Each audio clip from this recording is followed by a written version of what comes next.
You are now listening to the iWalter Show. Real talk about nothing.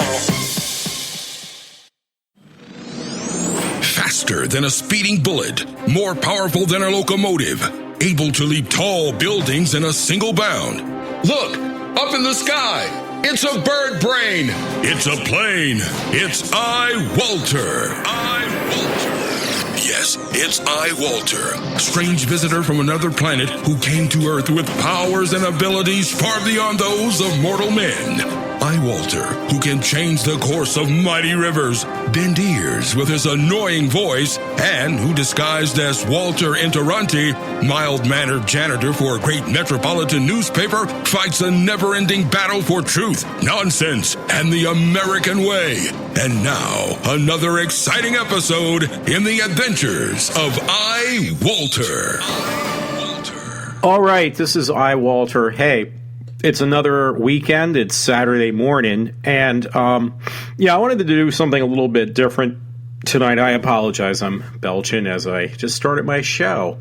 Yes, it is iWalter. I played all my bumpers tonight. There was a kid that I heard, a young black gentleman who really did a nice job, very good job on, speaking about this incident that happened with these people, these victims who got killed. And the thing is, though, I'm going to play this soundbite in a second. So he's 12 years old, this young man, and it's titled 12-Year-Old Slams President Obama Following South Carolina Church Massacre. Oh, wow. That's impressive. I didn't realize this. I apologize. It states Philadelphia, a 12-year-old man known for making conversational statements about politics is back following a shooting inside a South Carolina church that killed, 9 people. Anyway, I didn't realize this. He sounded like he has a little bit of an accent, so maybe his parents are from the South. He had like a southern accent on it. But this kid, this young man, I should say, is very intelligent. He's he spoke not unlike me. He's really well spoken for, and he made a lot of valid points, and it just impressed me so much. He almost had this young man almost had me in tears because I just can't believe how he really knew how to, put things together. So he's a very smart young man again, and I'm going to try to play it right now. So give me a second. I'm going to put this up. Okay, here we go. Hi guys, my name is CJ Pearson. Before I really dive into this video, I just wanted to take a moment to offer my sincere thoughts and prayers with the families of all those affected in the recent shootings in Charleston, South Carolina. This was a deep, senseless tragedy and something that could have been prevented. And I'm heartbroken for everyone affected by it. What I'm even more heartbroken about is how our president politicized this entire event. He took the podium and he talked about how this couldn't have happened, or it shouldn't have happened, if we would have had gun control. That things like this only happen because people carry guns. This man took the lives of these 9 people and said, I simply just don't care, and if I have to use you, and you to further my agenda, then it's A-okay. That is pathetic. These people died in a place of worship. They were praising their God, and they died doing it. These people lost their mother, some people lost their dad, they lost someone who they really cared about. And you're going to sit there and you're going to walk up to the podium and you're going to talk about how the Second Amendment doesn't matter and how you have a solution to this by taking their guns away? Well, here's a news flash for you, number one. Besides the pathetic nature of that comment and how you're willing to slam their entire meaning of their lives and their death into the ground. Aside from that, you're blatantly wrong. After Sandy Hook, as a student, I was scared out of my mind. I didn't know if I was going to get shot or not, and I was scared to death. But you know what? You know what was reassuring to me? That there was an armed guard at that door willing to do whatever it took to save my life, who was willing to die trying. Because unlike you, President Obama, I realize that criminals, they don't abide by the law. It's one of the reasons they're criminals. And they don't care, President Obama, because they just don't. If they really did care, they wouldn't be criminals in the first place. Guns, they don't kill people. People kill people. Stupid people kill people. And that is how you be objective, President Obama. We don't go out and take away everyone's cars after a stupid person gets a DUI. Because it's that stupid person's actions aren't representative of everyone who drives a car. So why is some lunatic who clearly lacks a stable mental state representative of every gun-toting American here in this country? Your presidency has been pathetic, and this is one testament to it. When you take someone's lives and you completely discount the tragedy of their lives being taken away from them, and you use it to further your own agenda. That's something that I won't tolerate. It's something that I won't stand for, and it's something that I expect more from the leader of the free world. And it's sad that we have a president that is so egotistical and so self-righteous that he is willing to do whatever it takes to make sure he gets what he wants done, but not give closure to the families of so many who have lost a loved one. These families will never be the same ever again. And I can't even think of enough words to give them enough closure, to give them enough hope. But what I can tell them today is that courage, perseverance, and bravery is something that embody this entire congregation. And that these people were with their God when this happened. And this man who committed this heinous act shall be brought to justice. And it's sad that we have situations like these, but I guess it's one of those bad things about life, isn't it? My prayers are with everyone affected by this tragedy, and God bless America, and God bless the people of Charleston, South Carolina. All right. Hey, that was JC, or is it CJ Pearson? Because I actually bookmarked it. I marked it. I apologize. It's CJ Pearson.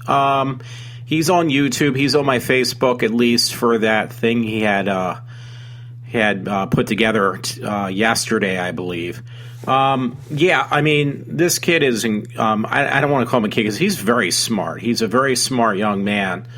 But yeah, I just, when I saw him, with this video, it just definitely gives me some hope for this younger generation. I mean, he's a 12-year-old kid, and he's very, very intelligent. So CJ, if you're wherever you're at, because it said Philadelphia, but I think that's just because the news source is from Philadelphia. Judging by his accent, he's probably from the South too. But the young man made some very valid points. So I'm really, it broke me up pretty much, because I like to see that these kids, there's some hope out there for these kids, and CJ is definitely one of them. He's obviously a lot smarter than most of the people I know, and he's definitely a lot smarter than who we have in office or any of those people out there and running our government.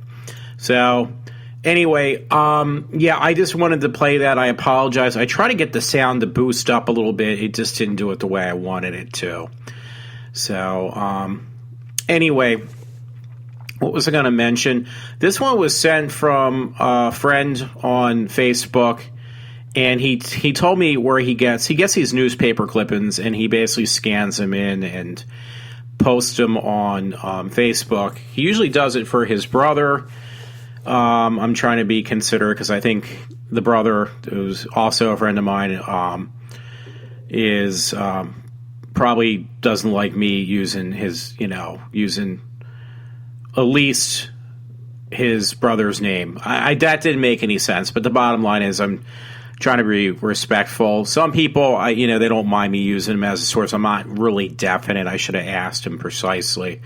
But he sent me this link, or this picture. He put it on my Facebook page, and I thanked him. I said I'm going to post it or talk about it on my podcast tonight, which I am going to do now. And it was really simple to read.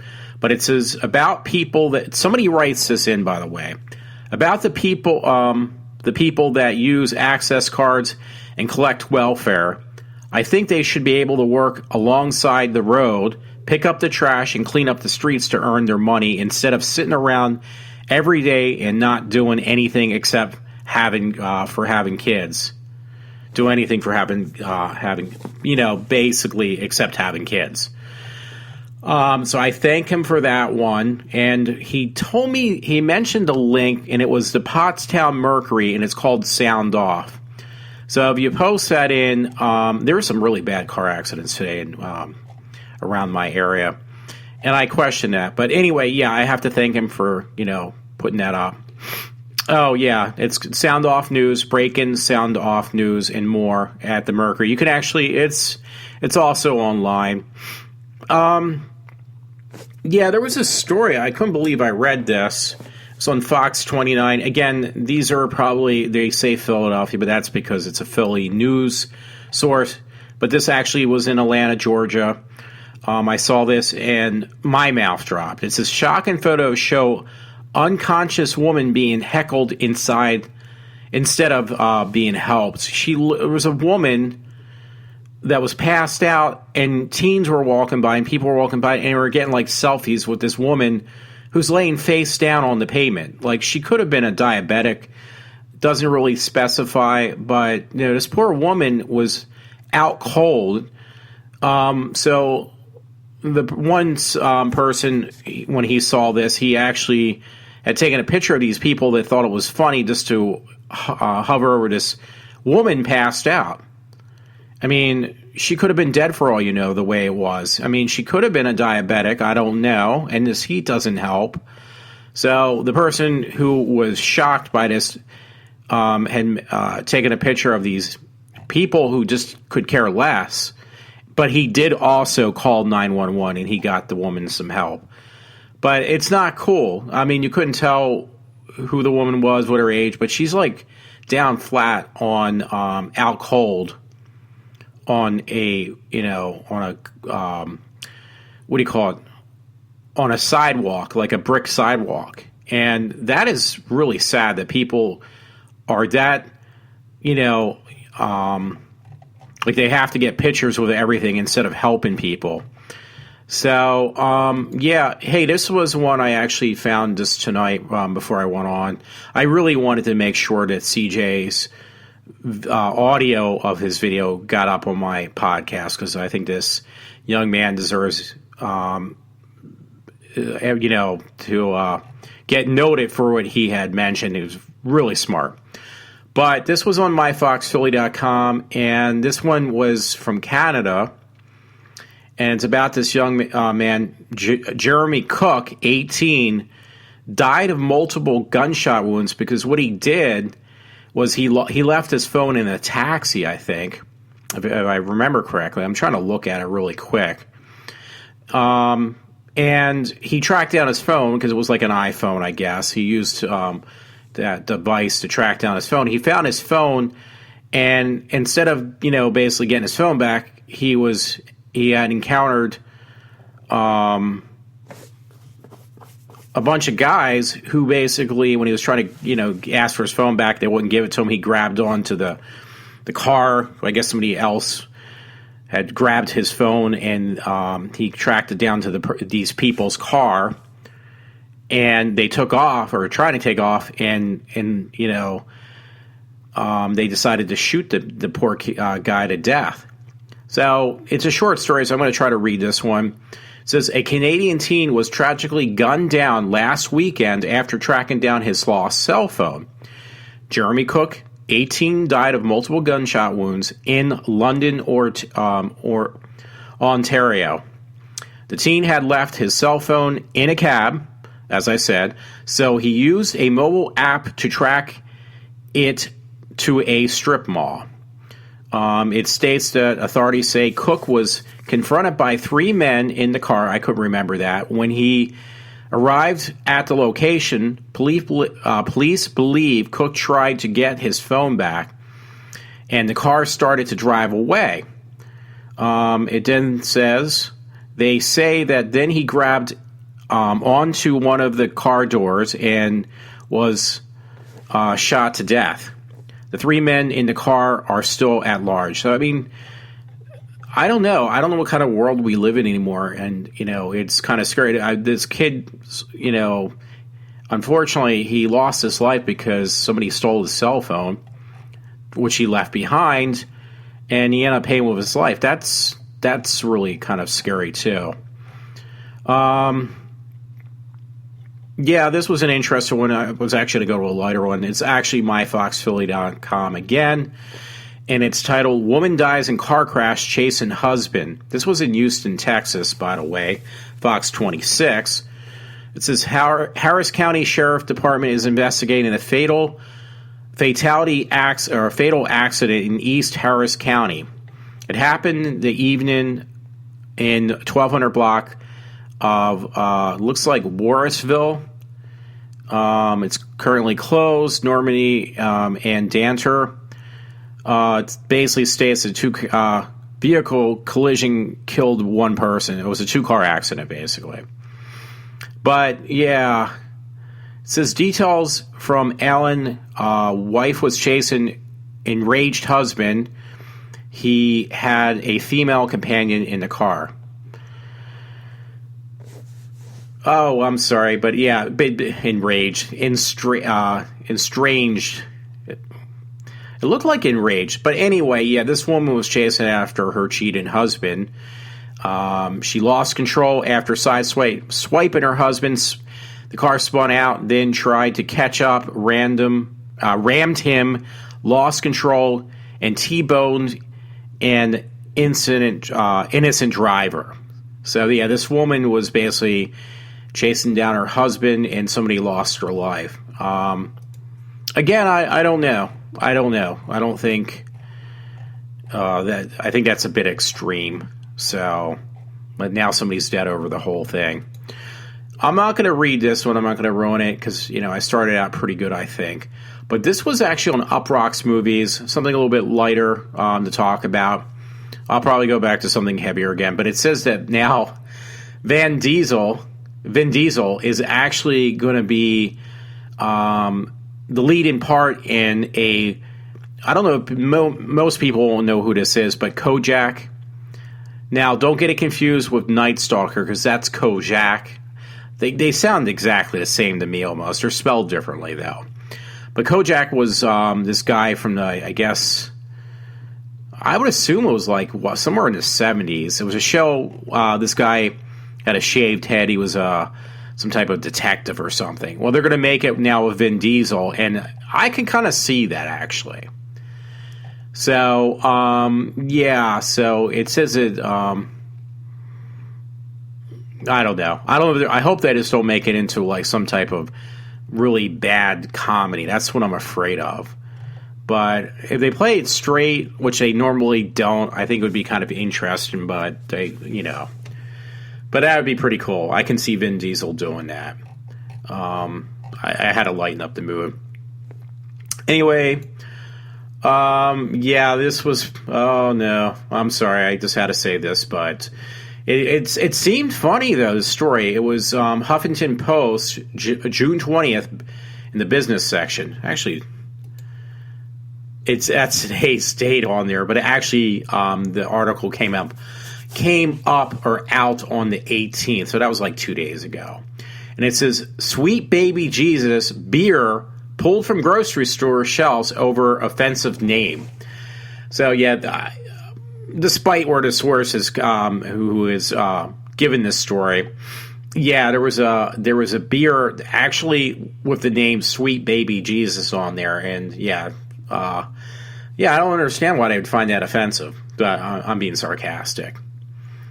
Yeah, it says that the chain has 22 outlets in Ohio and Illinois, but yeah. I just had to throw that in the pile. I'm trying to think if I missed anything.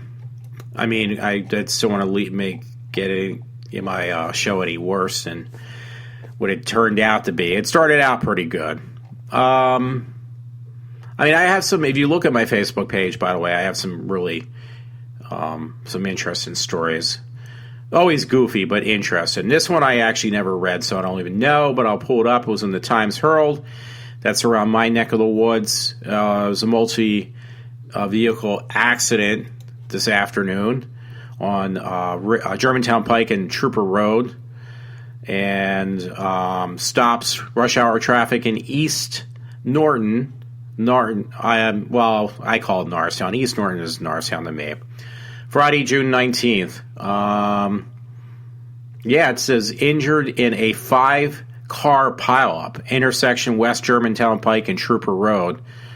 I mean, I'm telling you, there is my father actually called the police today because he's tired of going out. We live in a private development, but these people race through. They take a shortcut through our development, and my father said that even if you're on the sidewalk, on the curb trying to get the mail, these people just race and almost try to run you over, on the sidewalk, on the curb, I mean. So it's gotten really out of hand, and I kind of blame most of this on which I'm going to have to bring up next, the percentage of illegal immigrants in Pennsylvania alone. And you're probably saying, well, how do you know that? Well, I'll explain that in a minute. But my father even said, and it's true, I've experienced this too, you try to turn off the main road, and we have a little bit of a hill, people will deliberately speed up and then start blowing their horn just because they get angry with you of you trying to make a turn. And they can be a quarter of a mile away, and they will make sure to get aggravated, right? It's your fault that you're, a good chunk of space in front of them, but somehow you're ruining their you're slowing them down. So how do they react? They start blowing their horn and waving their arms and speeding up, which is very dangerous. So anyway, I'm going to go back to where I got this. Oh wait, wrong story, but actually it's the story I'm going to read. But you know what? It was actually a story I did mention the other day. It was about illegal immigrants up in Harrisburg protesting that they feel that they deserve a driver's license. So that's where I'm pulling my support for what I just stated from. And I'll read it again a little bit, but it was on Fox 43, and it says rallies held across Pennsylvania calling immigrants to receive driver's license. They were protesting that they really deserve a driver's license. So I read this yesterday. I'll read it again. It says Harrisburg, PA, immigrant, clergy, and other Pennsylvanians gathered across the state for a day of action rally. They held, it looks like Virgil in a number of cities to support the legislation that would provide driver's license to undocumented Pennsylvanians. Participants in this Virgil in Harrisburg delivered thousands of letters to representatives asking them to pass the House Bill of 1648. Again, this is just to support what I just said. And they're asking for a driver's license. Now, you know what the main reason is. They're doing it so they can get around these illegals, which is more than they actually deserve.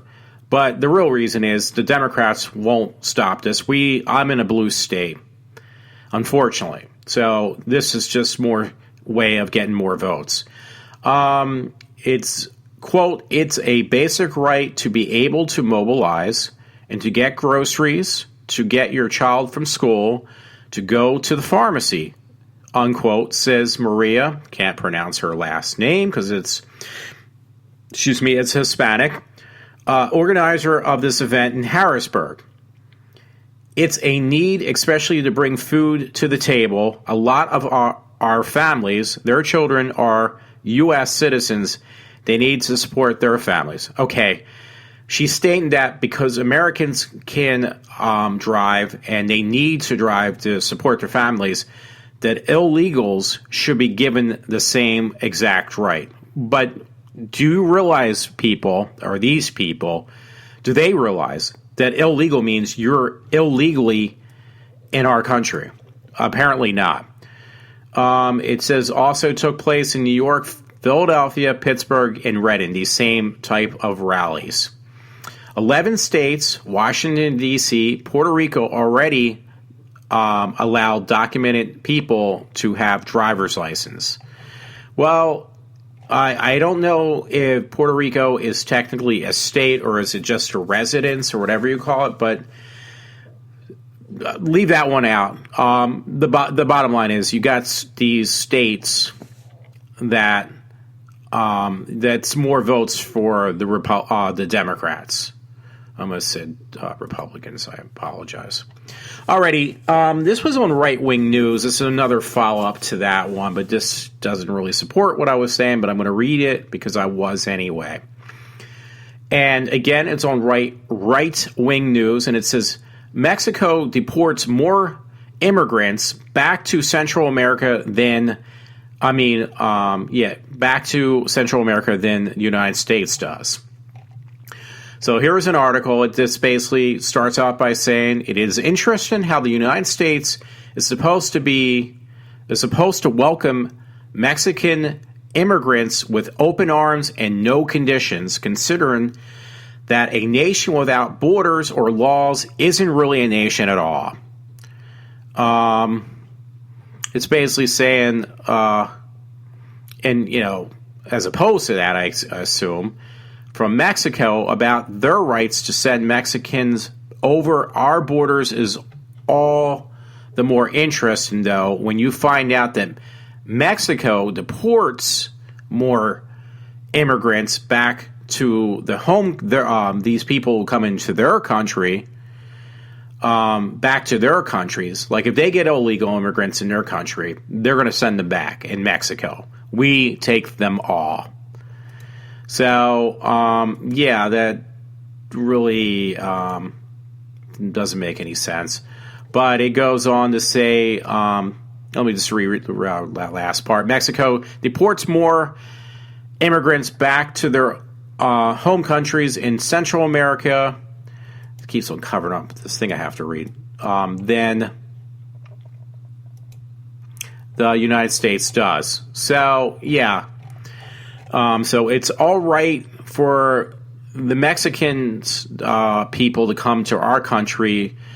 Mexico doesn't have a problem with that, but when they get flooded with illegal immigrants from other countries, that is not cool for them. That's bottom line. That's what this story is about. And it looks like it came from Breitbart.com. That's where Right Wing got it from. So, I don't know. I don't know what else to say on that one. But yeah, it's pretty sad. So, I'm not sure if I want to mention anything else. Since I went down the dark path of depression again on a depressing story, if you want to read something a little bit lighter, a little bit more interesting, less depressing, Christopher Lee, who had just recently, unfortunately, passed away. They have something on Chiller dedicated to him, Chiller channel, but it's chiller.tv.com. And it's titled Christopher Lee's 13 Greatest Horror Movies. And that is The Curse of Frankenstein, 1957. That was number one. Number two was The Horror of Dracula, 1958. Number three was Quarters of Blood, 1958. Number four was The Mummy, 1959. Number five was Horror Hotel, 1960. And that's actually in black and white. The other ones were in color. Number six, The Whip and the Body. Ooh, 1963. Number seven was Horror Castle, 1963. Number eight, The Devil Rides Out, 1968. Number nine, Dracula Has Risen from the Grave, 1968. Number 10, Horror Express, 1972. You can actually watch these movies, by the way, I think. No, they're actually just trailers. Sorry, I didn't mean to get everybody all hyped up. Number 11 is The Creep in Flesh, 1973.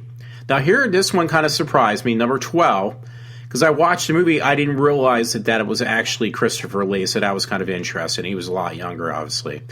The Wicker Man, 1973. This was a shocker, too, because I didn't realize this one either. Number 13 was Gremlins 2, The New Batch, 1990. He was actually in that. Because Christopher Lee was also known for being in Star Wars and some other things, too. So that was kind of an interesting one. Okay, here's a plain outright goofy story that I posted on my Facebook page, and it says, woman accused of bludgeoning boyfriend to death with canned vegetables. So this was in Los Angeles, California. Well, maybe the guy didn't eat his vegetables. Maybe that's why she hit him over the head with canned vegetables. So, yeah, it says a 59-year-old woman was charged with murder Thursday after allegedly beating her boyfriend to death with an assortment of canned vegetables. Yes, that is correct. Yes, that was June 19th. Yeah, that I don't know, folks. So many stories are just crazy. I'm not saying I'm not, because I already know I am. Hey, this was really interesting because, if you're a Whovian like me, and I actually got this mistaken. I hate these stupid ads because it really ruins my my thing. Alrighty, I'm going to read around the ad that I cannot take down. Anyway, this was radiotimes.com. Radio Times, I believe, is in England. And it says, well, this is an uncanny... Sean Pertwee looks exactly like his father, John Pertwee, in Doctor Who photo. And he really does look like his dad. I mean, they made him up, too. I didn't know that. I apologize, folks. I should have probably read this. It says the Gotham actor posted a composite image of himself as the third incarnation of the Time Lord. So I obviously, I didn't realize that actually. That Sean Pertwee is on Gotham. Is that what they're probably stating? I don't know, but he really does. They kind of airbrush it, I guess, too. Sadly, the actor who played the Doctor aren't as long living as the Time Lord himself, but John Pertwee, the man behind the third Doctor Who passed away in 1996, lives on thanks to his son, Sean Pertwee Jr. Also, an actor posted an image of himself yesterday with his father, trademark Doctor Who, photoshopped on, it says dude Photoshop on top of his head. Yeah, it really does look like his dad. Pertwee released the altered image of his Instagram page with the caption, Son in Hair. Dr. Pennyworth DW3, number 3, referencing both his character Alfred in Batman prequel Gotham, which the photo seems to be from, and his father's most famous role below. I did like some Pertwee. I think John Pertwee's best episodes, personally, it was his very first season. It was only 3 episodes for season 1, which were actually, each episode was, I think, 7 parts. So they were almost like 3 hours long if you watch them right through. But those were like his best, in my opinion. I didn't realize that, folks. But yeah, the gentleman who plays Alfred on Gotham is actually John Pertwee's son. I did not know that, so that's kind of taken me by surprise as I'm talking about it. So, you know what? I might even just probably even let the show go. I got some pretty cool stuff. I actually grabbed my attention, by the way. They are now starting to promote on AMC Fear the Walking Dead. That's going to be the spinoff from the Walking Dead series. But, you know, the only thing I think The Walking Dead had in relation to the graphic novel is probably, or novels, in my opinion, I think was like the first episode. After that, I think they did their own thing, which obviously it worked. I thought the graphic novels were probably a little bit more interesting because the characters died off differently sooner or whatever. They changed that from what I understand. But the Fear of the Walking Dead, if you like that kind of show, because it's obviously very popular, looks like it's a prequel. Now, I understand because the Fear of the Walking Dead is going to be actually out in L.A., but the one teaser, it's only like 30 seconds for the one teaser. I think the other one's just as short. They actually show the beginning of this this thing that people are starting to die off from some type of virus. So I made the joke. I wonder if it's Walter White's, because Walter White's meth that killed everybody off or turned them to zombies. Because I don't know if people remember this. I did watch that one Walking Dead where there was an Easter egg placed in the episode of blue meth. It was Walter White's blue meth. It showed up in somebody's. I think it was their car, or it was like a motorcycle or something like that. But there was a bag of blue meth, and it was deliberately planted on the set. But it was like an Easter egg because they're both AMC shows. So, I had to kind of lighten up the mood because I started out pretty heavy on stuff. Hey, you know what? I love these. There's this thing. It's called Haunted Attraction Magazine. So I can't figure out what this person's talking about, but it says a chilling photo, to say the least. Now, this person had their friend stand behind this. It was at a asylum. I have to talk about that next too, maybe. But they had the friend in like the horn, looked like the Satan. They had like the horn thing on their head behind this door, glass panes. And it's titled, it says, Central State Hospital Lunatic and an Insane Asylum in which has been vacant for years. My friend is in the pic wearing the horns.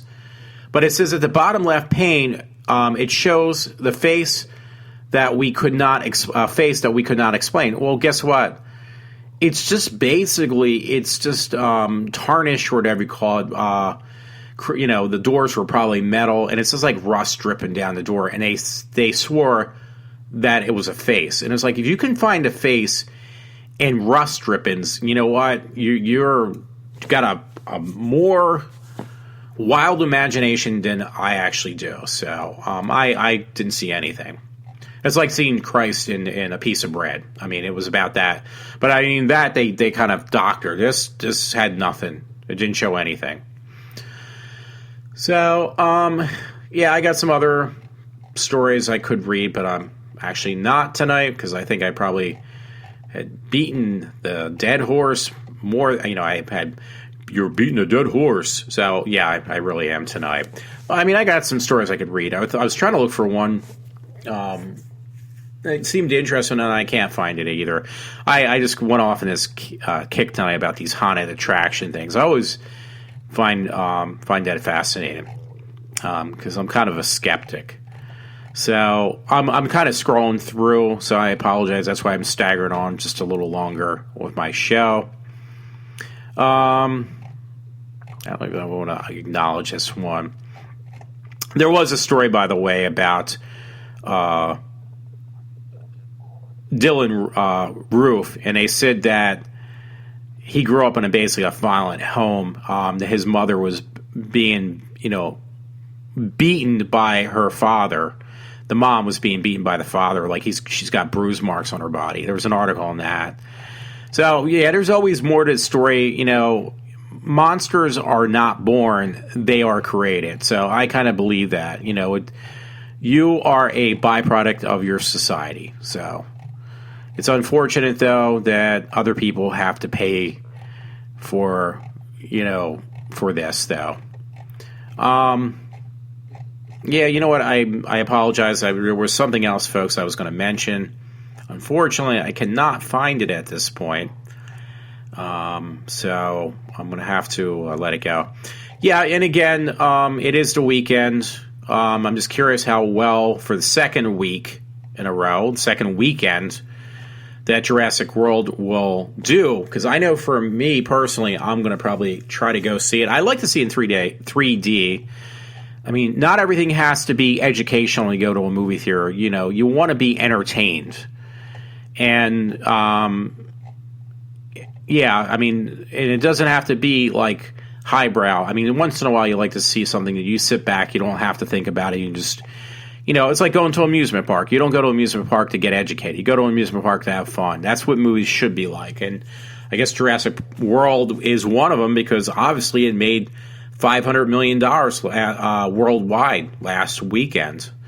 So that's pretty impressive. I guess people, and you know, it's a family movie. People can take their kids and stuff. And it is Father's Day weekend.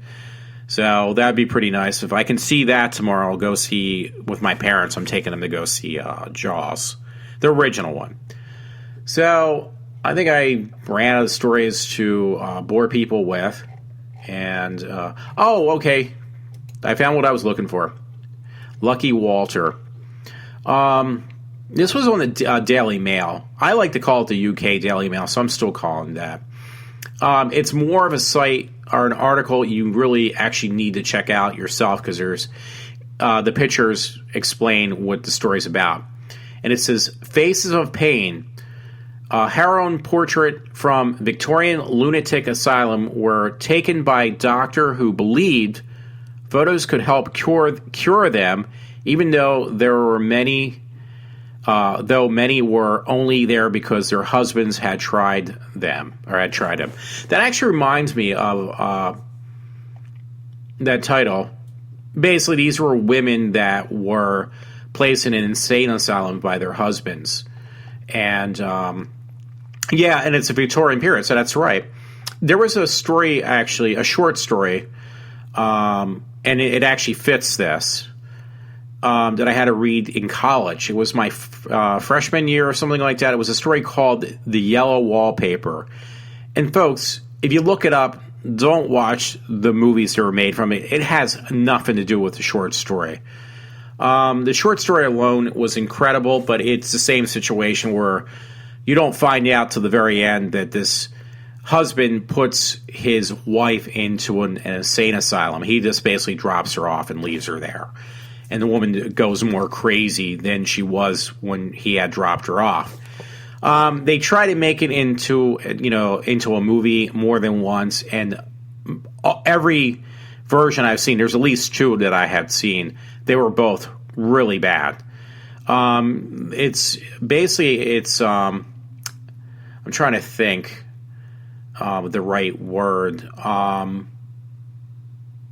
Like, if you read it, it's like a visual read. And I'm trying to think of the right word for that particular story, that short story called The Yellow Wallpaper.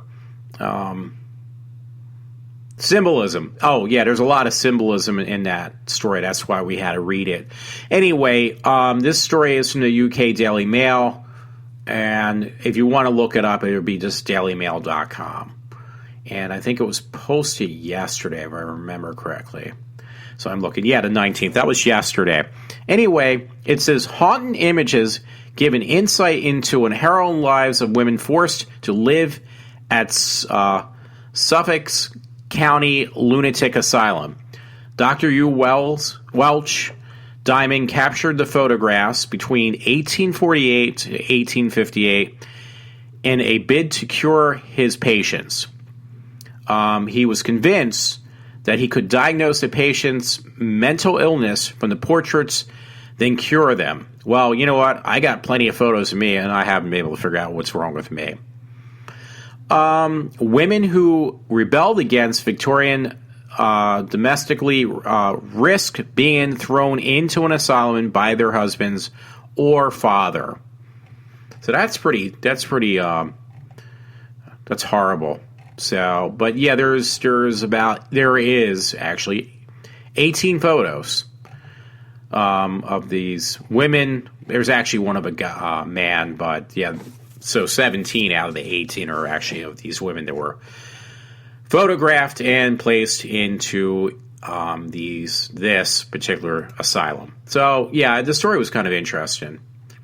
The pictures actually are really interesting. There is a story a little bit, but I'm not going to read the whole thing. It's not even that long. I just don't want to ruin it. So that's where I'm going to leave my show off tonight. Everyone have a good weekend. And gentlemen, have a excellent Father's Day, hopefully. So I am signing off for now.